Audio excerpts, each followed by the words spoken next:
Continuando aqui o vídeo 2, então agora vamos trabalhar a questão das imagens aqui no Corel. Então a gente vai estar trabalhando aqui a questão de importar imagens, colocar imagem dentro de objetos e a questão da resolução.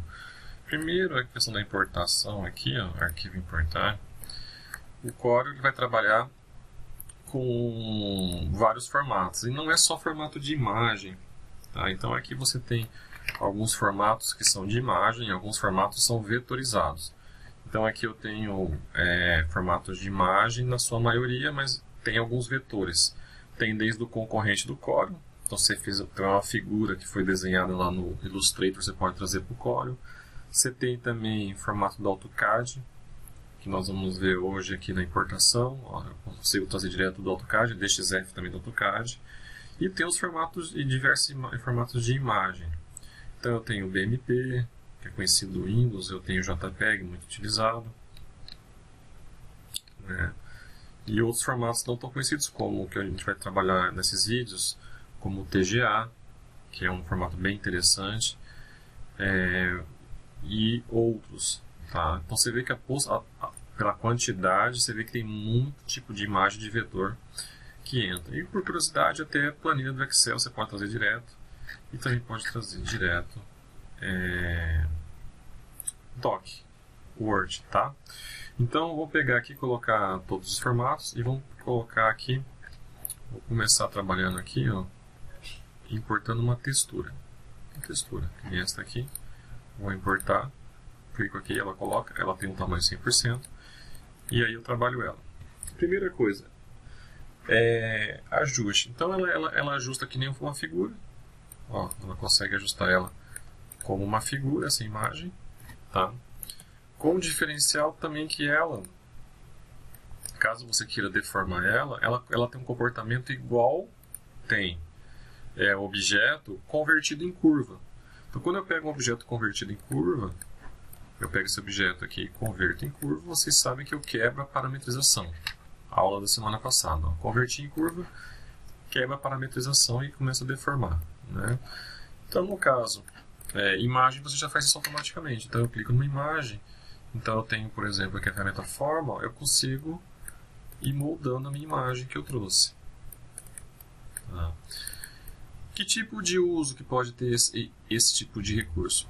Vários. Em planta humanizada, nós vamos mostrar. Tem vários usos. Eu posso dar um outro exemplo aqui rápido. Por exemplo, eu tenho um render. Vou pegar na parte de render. Vou pegar aqui, tem umas renderizações de uma casa aqui. Então, por exemplo, eu peguei esse render aqui. Aqui, coloquei o comando errado, importar. Importar, render, para importar. Então, eu coloquei aqui uma imagem. Então, por que é útil esse comando aqui? De deformar a imagem. Porque é o caso aqui, ó, eu tenho um logotipo, eu uso o Lumion educacional, e eu não quero que fica ruim aparecendo um logotipo aqui. Isso aqui é uma marca d'água que a gente chama. Então eu posso facilmente tirar essa marca d'água. Posso vir aqui, ó, pegar, selecionar esses dois vértices e puxar. Ó, resolvido o problema e coloco na minha prancha. Tá? Então esse é um uso. Poderia, lógico, criar novos vértices, recortar a imagem. Ó, tá? Então a imagem trabalha igual quando você pega e converte em curva um objeto. Tá? Se eu quero trazer minha imagem de volta, é só pegar esses vértices que eu criei e dar delete. Esses do canto, botar de novo como, colocar como linha, né? Que ele já estava, esse aqui que falta. Colocar em linha e trazer o tamanho original aqui. Ó, tá? Então, assim eu consigo estar editando a minha imagem no Corel. Agora, se eu quero essa imagem, eu quero trabalhar com ela dentro de um objeto, que eu falei que eu vou usar essa opção, em vez de estar clicando no objeto, vindo aqui em cor, clicar em cor e vir aqui em textura, aqui pegar com a textura, em vez de fazer isso, o que eu vou fazer? Eu vou trabalhar com o que a gente chama de Power Clip. Tá? Então, a gente vai trabalhar com o Power Clip para trabalhar com a colocação de textura dentro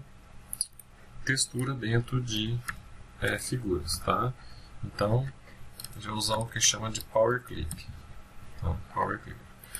Então, como é que funciona o Power Clip? Então, eu tenho essa imagem, né? Eu tenho essa... Até vou usar o termo correto, né? Eu tenho essa textura, eu vou trabalhar mais imagem quando for render, foto, né? Então, eu tenho essa textura, vou colocar essa textura dentro desse objeto. Então, como é que se dá? Quando eu arrasto com o botão direito e solto, ele me dá a opção de copiar. Ok, isso tínhamos visto já na última aula.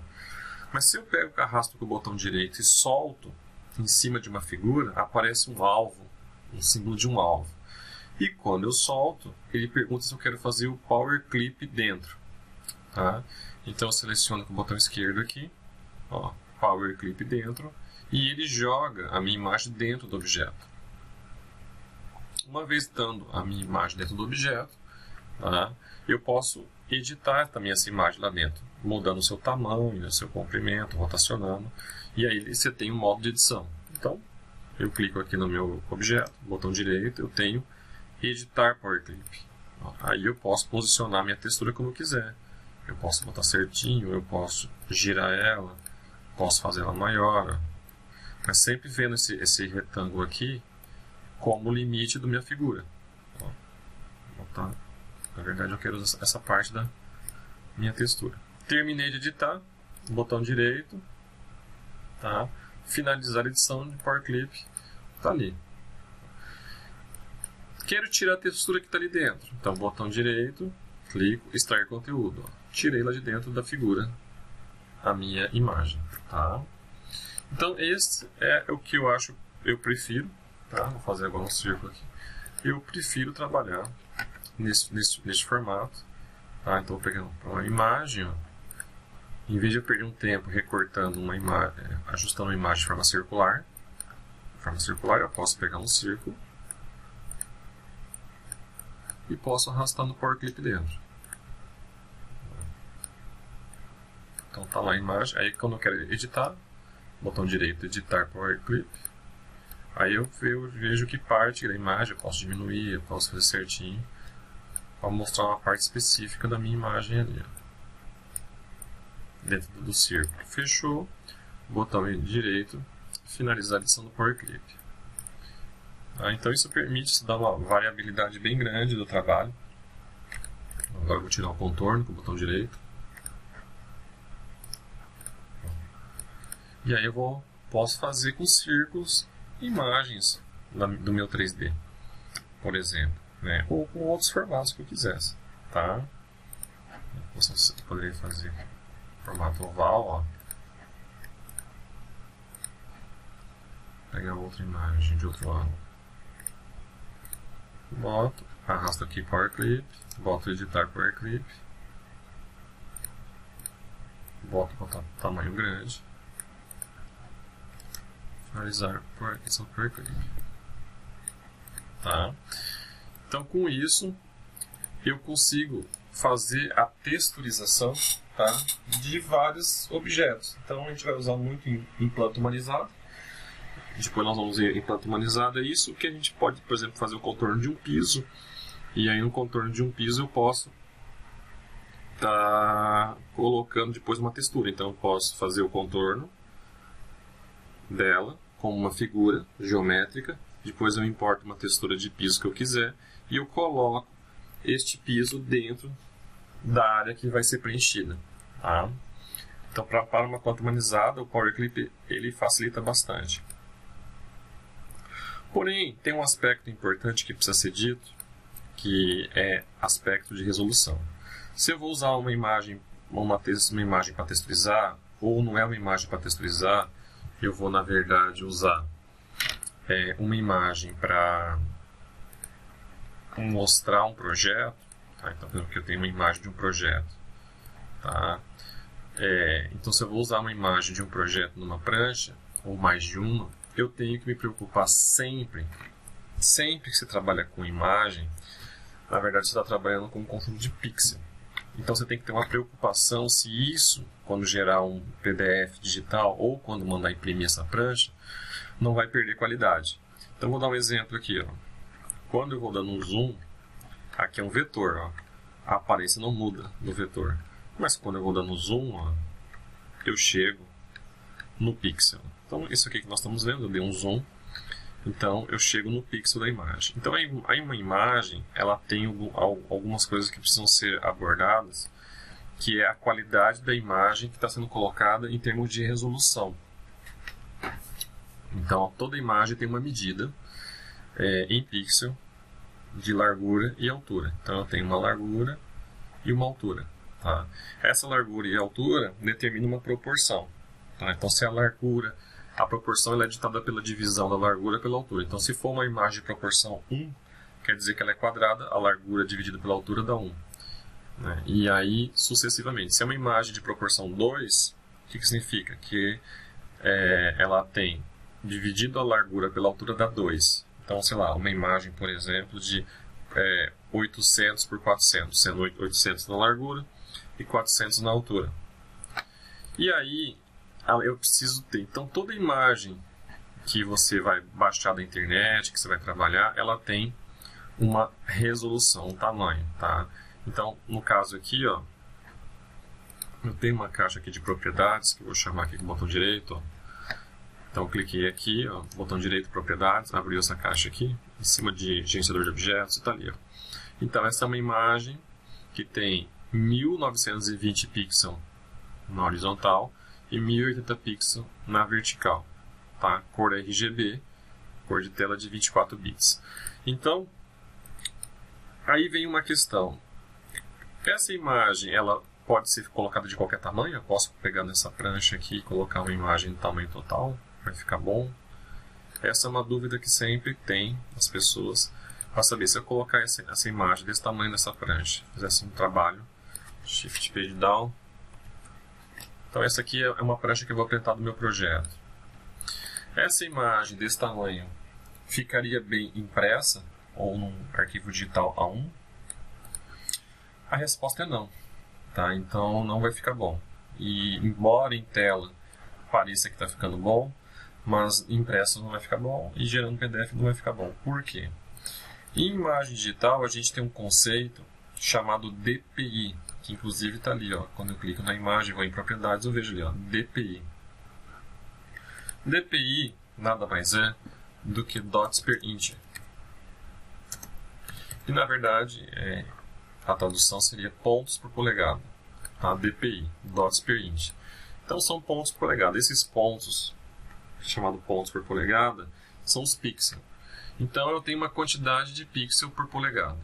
Então o que seria a polegada? A polegada na verdade nada mais é do que um quadrado, tá? Com que tamanho? 2,54 centímetros por 2,54 centímetros. Então se eu colocar aqui 2,54 por 2,54,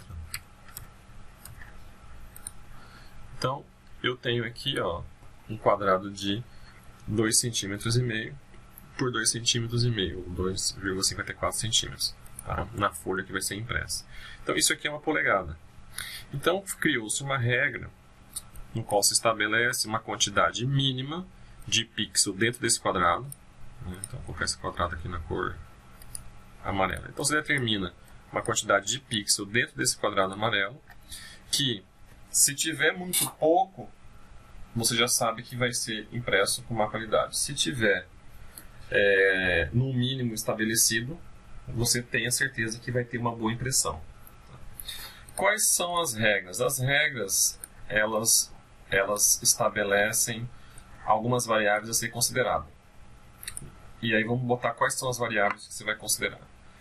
Uma é o tamanho da imagem, é a regra da quantidade de pixel que vai aqui dentro, e tem uma terceira que influencia, que é a primeira que você tem que saber de tudo. Antes de saber o tamanho da imagem, antes de saber quantos pixels você tem que colocar dentro do quadrado aqui, você tem que ter uma variável que vem antes de todas, que é o seguinte: a que distância esse trabalho, após impresso, vai ser visto.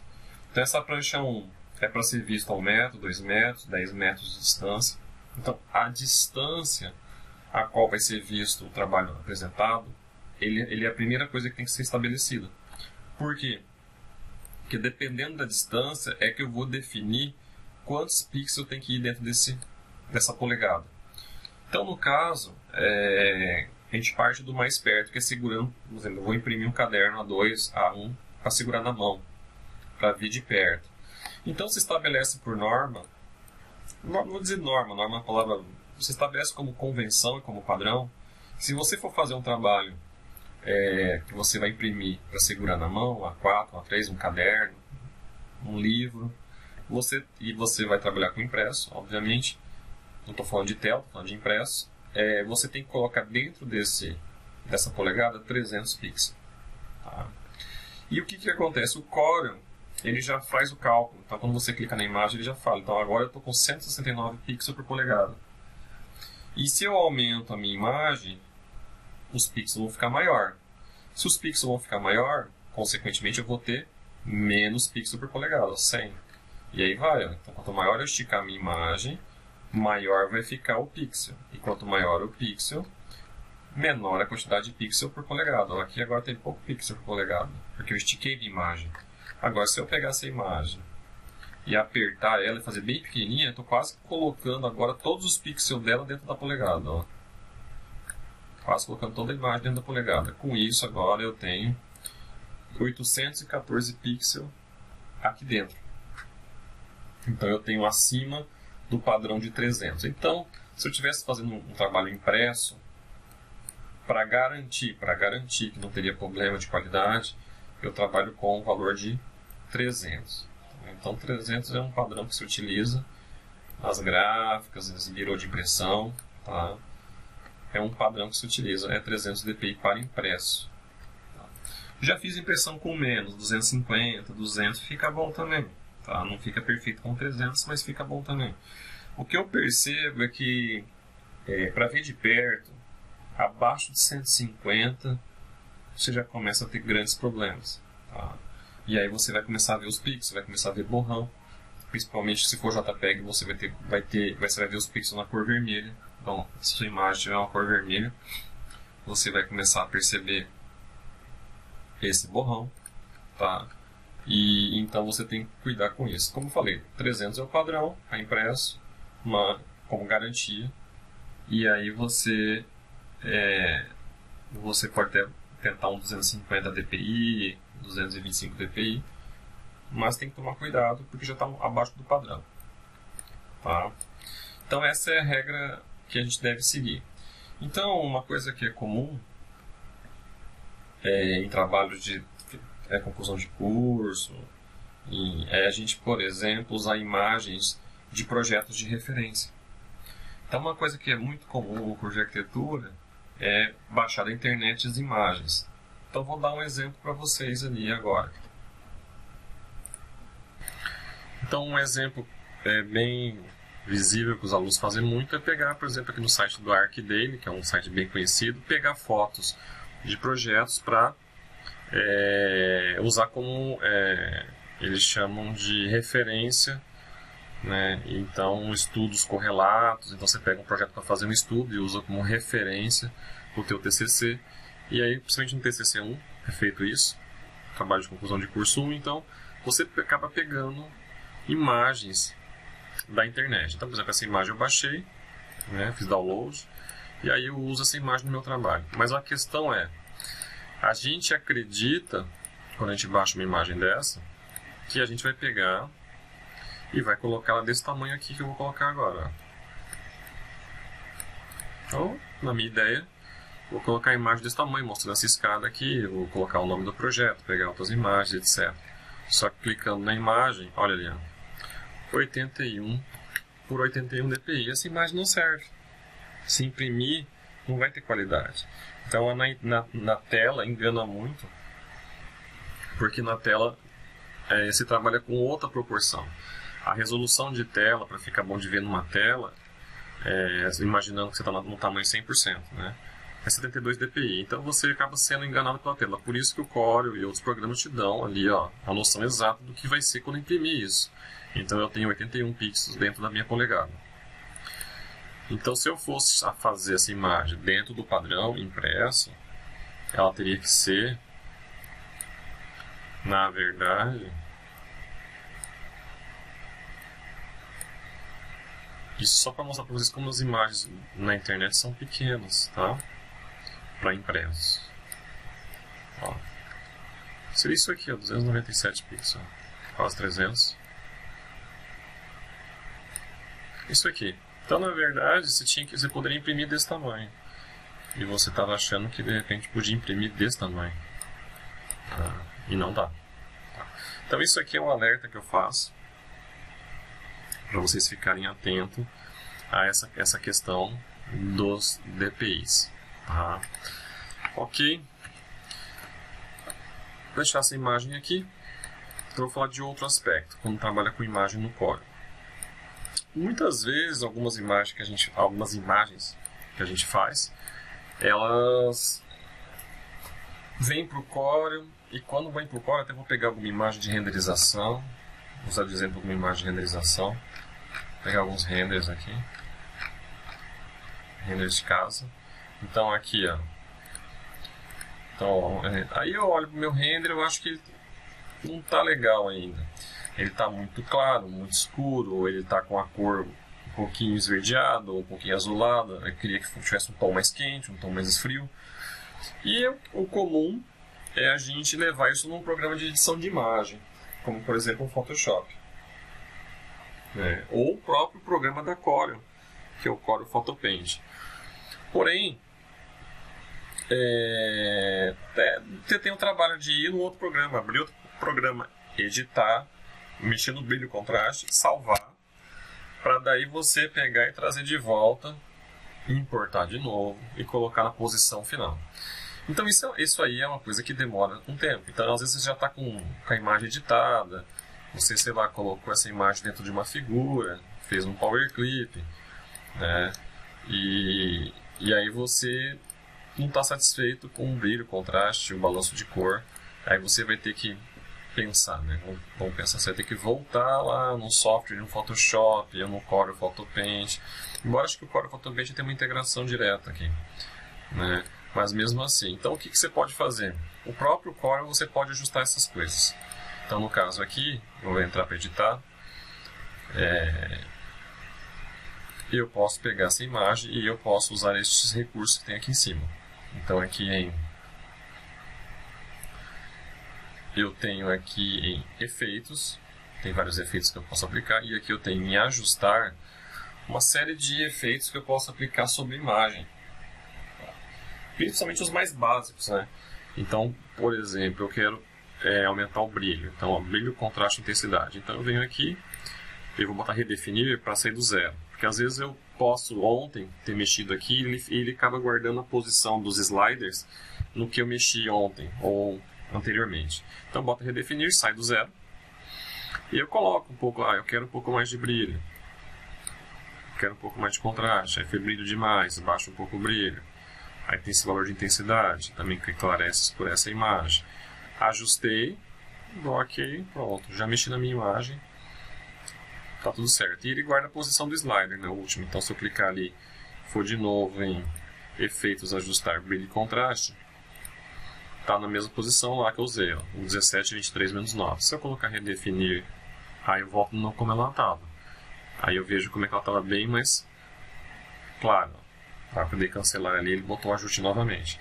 Então todo o ajuste que você for fazer, você faz direto no Corel, né? Não que você não possa fazer no outro programa, mas aí você pode fazer direto aqui. Um outro exemplo aqui que eu posso fazer matiz, saturação e iluminação. Seria mexer nos tons e mexer na saturação. Então às vezes é muito comum quando você faz maquete eletrônica, do Lume e outros programas, sair muito saturado. Então você pode querer derrubar a saturação aqui no Corel. Então você baixa um pouco a saturação. Se baixar tudo fica preto e branco. Você baixa um pouco e dá ok. Outro efeito, vou mexer nesse efeito, matiz, por exemplo.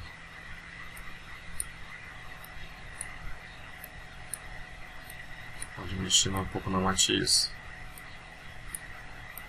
na iluminação, também deixar mais claro, mais escuro por aqui.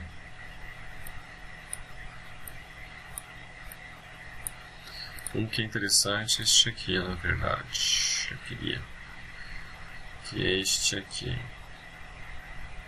Equilibrar cores.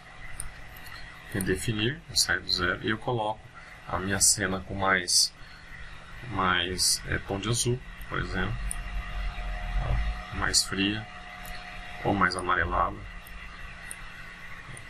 Então ó, já muda completamente a cena. Vamos fazer duas aqui, ó. Ok, fazer uma do lado aqui, ó.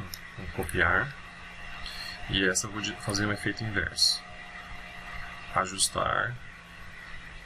Equilibrar cores, vou redefinir, voltando no início e vou puxar para azul. Então a diferença no tom das duas está feita diretamente aqui no CorelDRAW. Então não há necessidade de estar indo no CorelDRAW, no Photoshop, desculpa, para poder estar fazendo esses ajustes. Fiz o ajuste que eu queria, botão direito, finalizar edição no Power Clip. Tá? Essa aqui também trouxe do ArcDaily, embora a imagem esteja legal, mas se quiser ajustar, eu posso ajustar várias coisas. Ajustar o gama agora.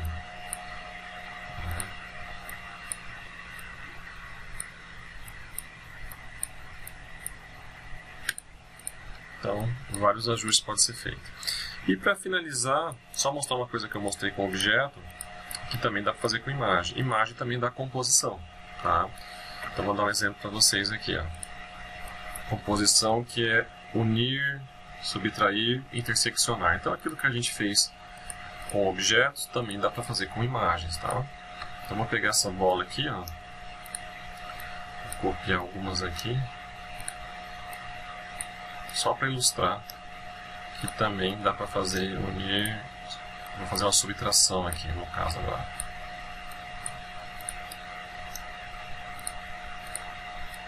Fazer um efeito artístico sobre essa imagem do ArcDaily aqui. Um artístico bem mais ou menos, é só para ilustrar.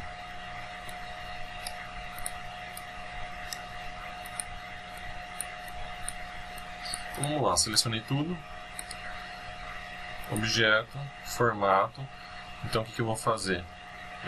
O verso menos tudo que eu selecionei na frente. Então tá aí. Então imagem também permite o recorte. Então, se você precisar fazer alguma composição com imagem, ela permite também que você faça os recortes que você achar importante ali. Ok? Com isso a gente fecha aqui o segundo vídeo. E no terceiro vídeo a gente vai falar sobre o processo de importação. Então a gente vai mostrar coisas a serem consideradas quando a gente for levar o projeto do AutoCAD e do Revit. Valeu!